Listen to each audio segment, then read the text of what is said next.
Well, there's yuckweed that's growing here. Don't mind if I do. I wonder if I can eat one and it'll cure me. You eat the yuckweed stem. It tastes disgustingly bitter. I still have a sore throat.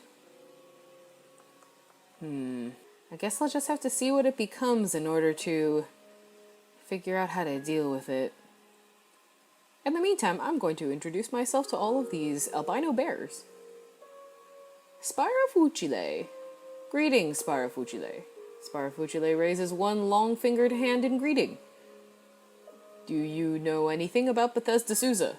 Spirafucile instructs you to wait, and spends a minute or so rifling through the papers and scraps scattered across his workbench. At last, he produces a graphite sketch of a cylinder, an expertly rendered specular revealing its surface to be shiny like glass. The details of the cylinder's contents are indistinct and dark, but somehow menacing. Spirafucile points to the glass and makes a braking motion, then draws a thumb across his throat. I'll have to be careful of glass tubes? Spirafucile nods. If I might change the subject. With a nod, Spirafucile waits for you to continue, keeping his eyes focused on your lips. Why are you staring at my mouth? Spirafucile places a closed fist over his mouth, then taps his ear, then muzzle with one long finger. Oh, you are unable to hear or speak. Smiling a bit, Spirafucile nods. Is your condition a result of your work? Spirafucile shakes his head. Your condition is lifelong? Spirafucile nods. Huh. So he's deaf and mute. Are you happy living in this cave away from the sun and open sky? Spirafucile gives you a warm smile and a firm nod, pressing both pointers to their respective thumbs. He taps these finger circles together before his chest and rotates both hands in place until the smallest of his long fingers touch. Finally, he gestures towards the other Barathermites working at their stations. You are happy because you are with your family? Spirafucile nods. Wow, that was a really beautiful interaction, honestly.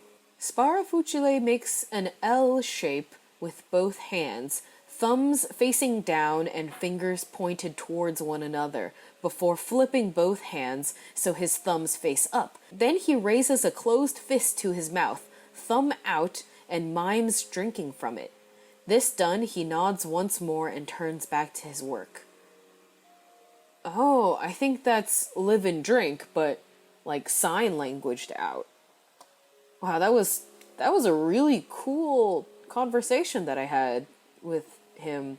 That was, I don't know, I'm kind of getting teary-eyed. I don't representation of people with different needs and physical limitations or mental limitations is really lacking, I think, in digital media, especially video games. So it's just really touching to me to see an authentic and lovingly described encounter with somebody who can still find relevance in kind of an adventure story scenario that we tend to write and play. It wasn't heavy-handed, or was that a pun?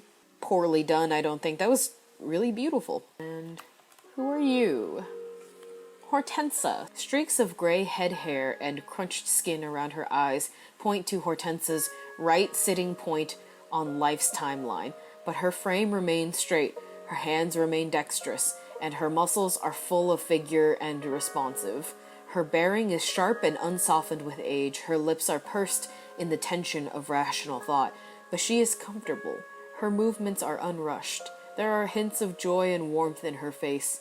They shine through the dense layers of tissue grown out of careful routine. Wow. I still haven't recovered from that beautiful conversation with Spirafucile. I'm having a moment. Drink deeply of life, child. Are you finding your way? Do you know anything about Bethesda Souza? There are pools of convalescence there. You see, when cryogenic mist condenses, it forms a cool, luminous liquid that's restorative if you're able to bathe in it. Oh, and in one of the ruined wards, the alchemist keeps their shop. Who's the alchemist, you ask? A sort of enigmatic figure, amateur liquid tinker, poet, merchant. Their methods aren't scientific, but they are useful if you're seeking a specific kind of liquid. Just be careful around them. I feel like Jeff might make a comment like this. Your hair is so gray. How long have you lived in Gritgate? Hortensia chuckles. Years, decades on decades, centuries perhaps. Most of these wet-eared cubs were merely sketches in their mother's dream books when I arrived to study under Barathrum. We knew so little then, know so little now. Could you tell me about the other Barathrumites? I won't denigrate them, Jeff, or presume to speak for what's in their hearts, but I can direct you around the contours of the impressions they've left on me. Who would you like to hear about, child? Barathrum, honestly. Larger than life, paternal, concerned. The lenses of his eyes are focused on the far points of the world. Oh. How about Otho? Brassy. If you bent him, he might snap. The way I treat liquids on my burner, Otho treats the units of the Enclave. Jacobo? Sharp as a tack, and living a life of deep meaning, inventive and orderly. I can't say I understand his music, but I do love how expressive he is with it. How about Sparafucile? Oh, I have such a precious vantage point on my sweet neighbor. When he achieves a moment of perfection in his craft, a flawlessly spiraled barrel, a mound of powder measured to the grain, he beams like the high salt sun. What a lovely smile. Q-Girl. She explodes like gas and dust in a quiet corner of the galaxy. Radiant, revolutionary. She's a good listener and a companion for supper, which you might expect. Maffeo. After supper, I like to retreat to the library, take a storybook off the shelves, flop down on the chair bare, and lose myself in another world. Many of these worlds feature palaces, markets, gardens, ships. Many of those places have bells. When they do, I always think of Maffeo. More than anyone else, Maffeo could be a character in the bright world of a story, where this dusty place is itself confined to a mere storybook. Isepa. Our sleepy sage, so sweet, she calms me. I sit in her room and we muse on the nature of things. Neek. I've instructed Neek since they were a little cub. What a strange one, bouncy, full of smiles, but brilliant in their own way. My favorite book in all of the world is Neek's Spiderwebs on Hover Sleds. Who would have ever thought? Dardy. Fiery, blustery, like the stews he cooks. If you're going to chat with him, make sure you have your schedule cleared and an ewer of honeyed wine. Shem 1? Precious Shem, they've such a wider view of the world than we do. What a momentous obligation we've created for ourselves, and how I wouldn't undo it. Aloysius? I've shared my honey with that prickly troglodyte for more years than I can count. I can't help but like him, and while he won't admit it, he feels the same about me. Ereshkigal. She's a sphinx, so enigmatic, that one. It's not entirely clear if she was there, waiting, when Q-Girl succeeded at retreading the mainframe's guts, or if she sparked into being that very moment, or was it some synthesis of the two? Live and drink, Hortensia. So it seems like Sparafucile is some kind of gun tinker, and Hortensia is a liquid tinker. Who are you? Jacobo. His face is small and shorn of all fur, and a gleaming silver rondure adorns his right ear. All his quills are trimmed to impeccable precision. Jacobo, do you have advice for entering Bethesda Souza? The Temple of the Rock is cut off from the wider world, and I hear the Mechanimist colonists no longer recognize High Priestess Eshkelstadt.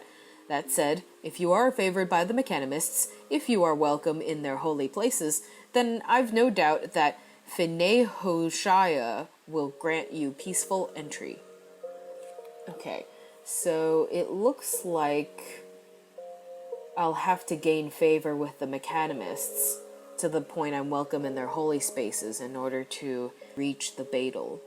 Is that music Coming from your loudspeaker? It sounds like a bell echoing in the void backward through time.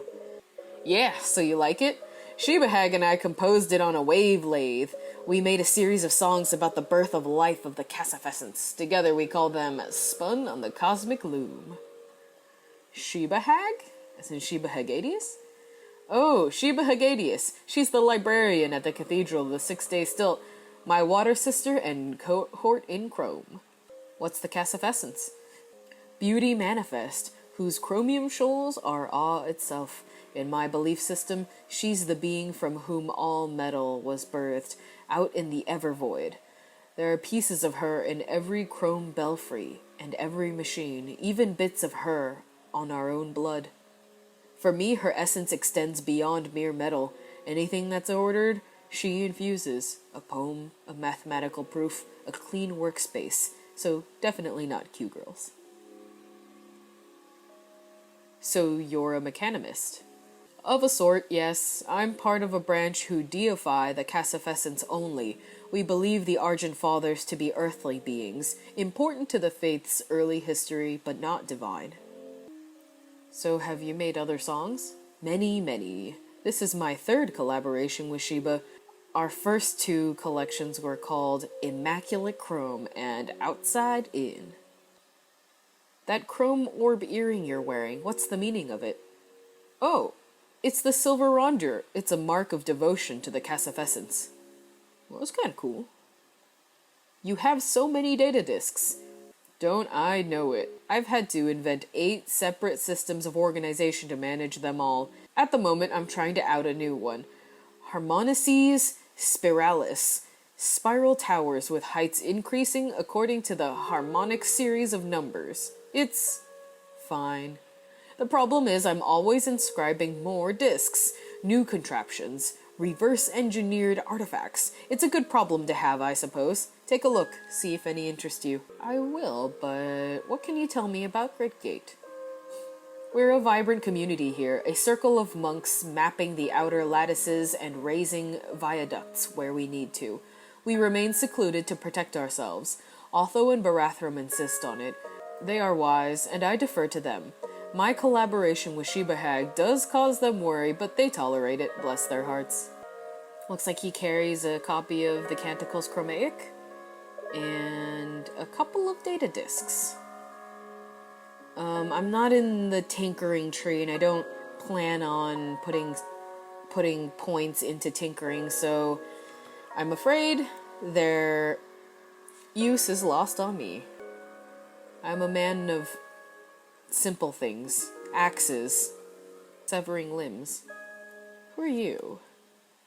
Dardy.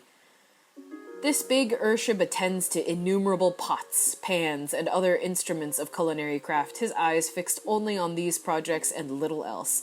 Intensity radiates from his body as the mixed sense of food, science waft from his carefully trimmed fur. Dardy addresses you without looking up from his many workspaces, many of which billow smoke, steam, or some unknown miasma. Welcome to the laboratory, Jeff. Rest and sustain yourself before returning to your travels. Do you know anything about Bethesda Souza? Yes, I have braved its wharf in the past to gather precious convalescents for my experiments. Are you going? Dress warmly and mind the trolls. The trolls? That smell from the oven is indescribable. What you smell is Gritgate's signature dish, the porridge. The porridge is a recipe passed down through generations of Barathrumites, and it is the food that inspired me to pursue my craft. Yes, outsiders quail at the intensity of the scent, for its flavor is as bold as its effects. We use cuisine to channel lightning from our bodies. Other recipes may let us breathe fire or learn the secrets of the eaters. The porridge is as precious a part of our legacy as the Barathrum clock or the fulminator. What are you working on? Oh, it changes by the hour, sometimes the minute. Preserve this, observe that, add anything, taste everything. But the star apple of my eye, the spindle, up which I cast my ambitious gaze, is edible vapor. Food that you eat, food that you breathe. Sadly, to date, the most I've ever managed is an herbed saline suspension. Salty air, if you will. Vapor and salt? Yes, the flavor, the breathability, all successful. But the barrier between flavor and food is in the calories, and they have yet eluded me. But it is only a matter of time. I am patient, and I am relentless. Good luck, then.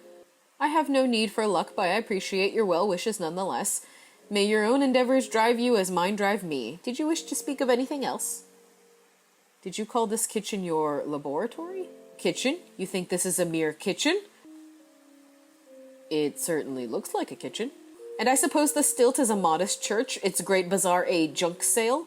Look about you. Every instrument you see is precision calibrated, every tool handcrafted and built to last. In this room, sustenance and ingenuity come together to evolve cuisine itself, to shape not this culture alone, but over time, every culture. Is that kind of influence the product of a kitchen? Can a simple clay oven in the flower fields do what we do here? Has every kitchen an indelible influence over cud? He frowns. Should they? Should we not all? I'm lost. But perhaps you are right, friend. Think for a moment.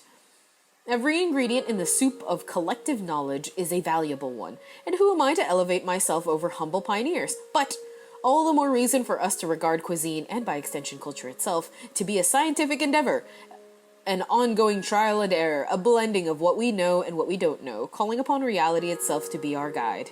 You are more insightful than I realized, Jeff. Thank you for this discussion. Did you need aught else? I feel like an idiot sandwich, but live and drink food, tinkerer. I must taste of this porridge. Eat the porridge. +3 to saves versus diseases, and whenever you eat an unfermented yuckweed stem, you release an electrical discharge per electrical generation at level 5. This is Shem 1. Shem has augmented their body beyond the chromeling's basic form by welding on a dissymmetric ruffled coat of scrap metal. It's too big and grandiose for their little figure, but Shem shuffles about confidently, as if they expected to grow into it. How adorable. I am sharp. I am handy. You're a chromeling that speaks? Can you understand me? Is this a question trick? I suppose I cannot know what you intend. Can I understand you?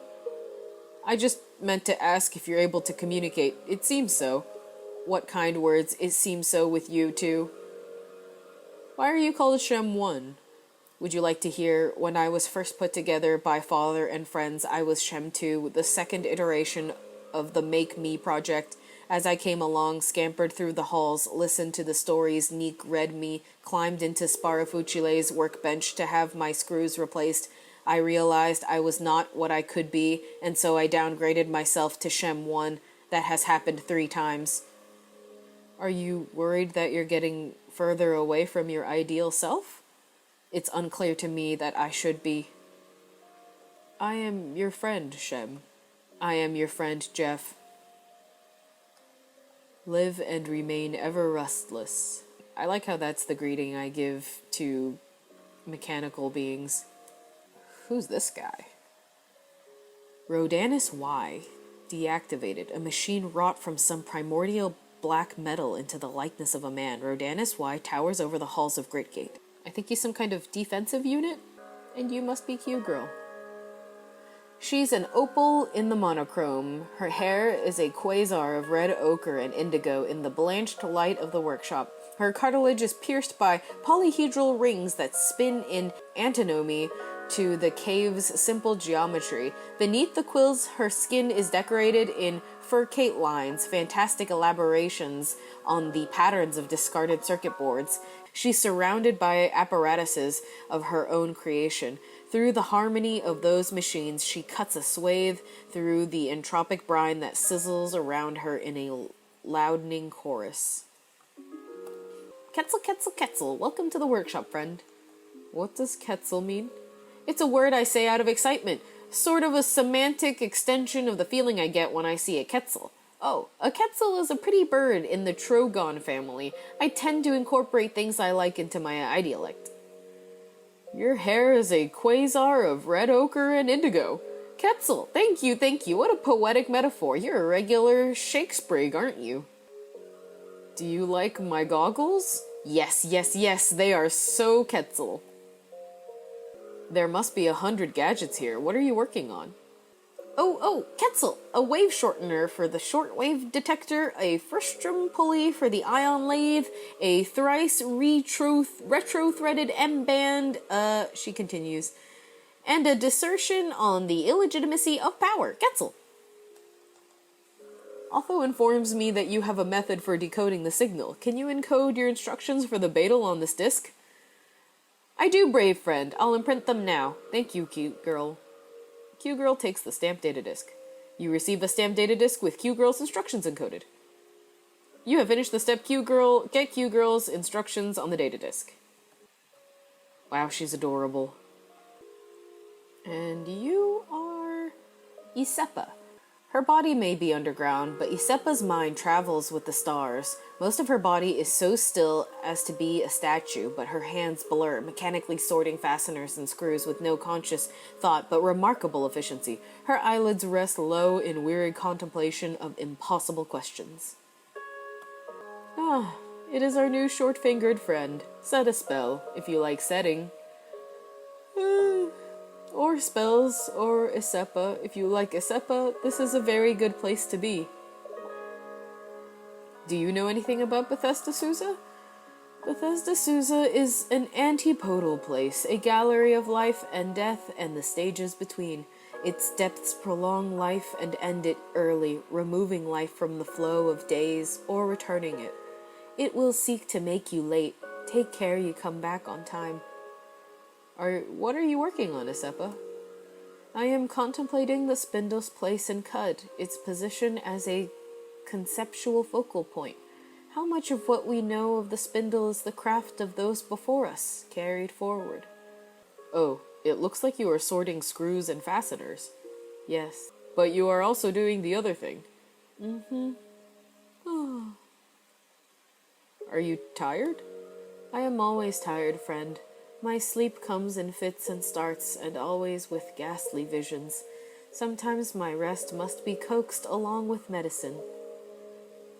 You have prophetic visions in your sleep? No, my nightmares are a concoction of my disordered mind, nothing more.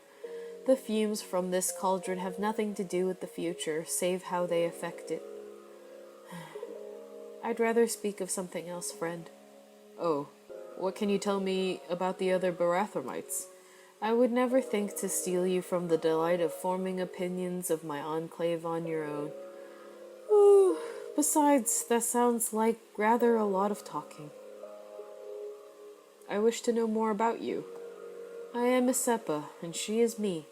I've given thought to being someone else, but never enough to try. Well, that explains why she's still walking around while the other Barathamites have gone to bed. And I think that's everybody that I can actually get to. There's several doors here that are closed. I imagine it's because I'm only considered an apprentice for now, but I have to admit, I've been to Gritgate a couple of times now in my multiple playthroughs, but you're only allowed in once you go through Golgotha, and since I've only ever really done that one other time, I never got to really know the Barathamites before my untimely end, and it was really beautiful to read through their dialogue. I kind of sped through it the first time. I was kind of more interested in the gameplay than I was in the story. I'm really glad that I was able to read these slowly and get to know the characters here. They're all really beautiful, and their contrast is so interesting set against the random existential nightmare that is Cud above the surface and the types of dumb, inexplicable things that happen, that the Barathamites are something that will always be here in every playthrough of the main storyline, and I really like them. They feel like family. And with that, I will continue next time. It looks like we're supposed to go to Bethesda Souza. Seems a little intimidating. I'm going to have to deal with trolls, freezing cold, cryogenic cylinders, and I'm going to have to curry favor with the mechanimists in order to get into their holy places. But that'll be for next time. Thanks a lot for joining me, and I'll see you at the next one.